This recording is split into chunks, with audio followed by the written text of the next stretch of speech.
everyone, what's up? Sawadee krap, si Jan po to. Ito, ninja tayo ngayon. Lalabas tayo at sobrang lamig ngayon dito sa Canada. Yung feels like niya, umaabot ng minus 50. Close to minus 50 at least, mga around 47, 48, 49.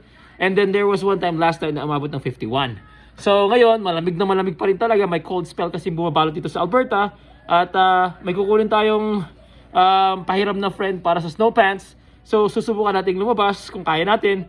And tingnan natin kung ano mangyari. Tara. Okay guys, so sa labas na tayo ngayon.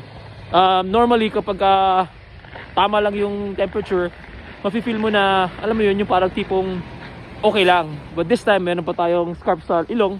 Kasi paglabas mo talaga ng bahay mo sa ganitong tindi ng weather, mafe-feel mo na nagkakaroon ka ng sipon.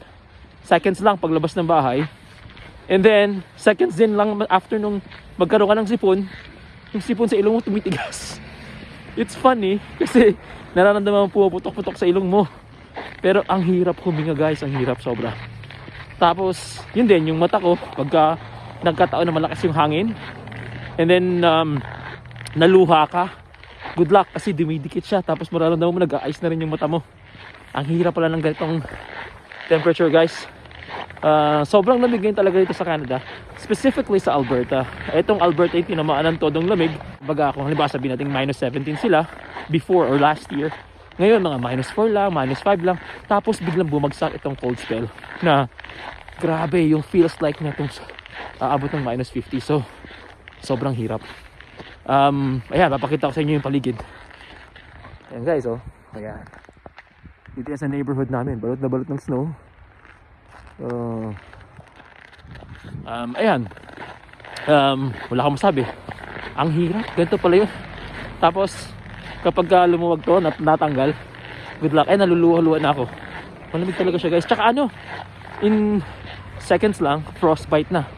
May gloves ako, sobrang tindi. Balot na balot yan. Dalawa yung aking meron akong hoodie dito. May hoodie pang isa sa original ng winter jacket. Kasi grabe ang iba. Yun, sa mga taga Alberta specifically at saka sa ibang parts pa ng Canada, good luck sa atin. Hindi ko alam hanggang kailan ito. I was told, or at least nabasa ko, na by next week daw, the middle of next week, before mag-end yung next week, medyo balik sa normal temperature na ng Canada. Yung may sakit sa mukha. Sakit sa mukha guys. Kumahangin. See you soon. Hindi na talaga kaya ng kamay ko. I need to put my hands dito sa loob ng bulsa ng aking winter jacket kasi kahit naka-gloves at naka-gloves, yung exposure niya sa tindi ng lamig hindi biro. Pumuti na agad grabe. Oh my gosh, ang lakas ng atindi. Ay. So, see you later. Bye-bye.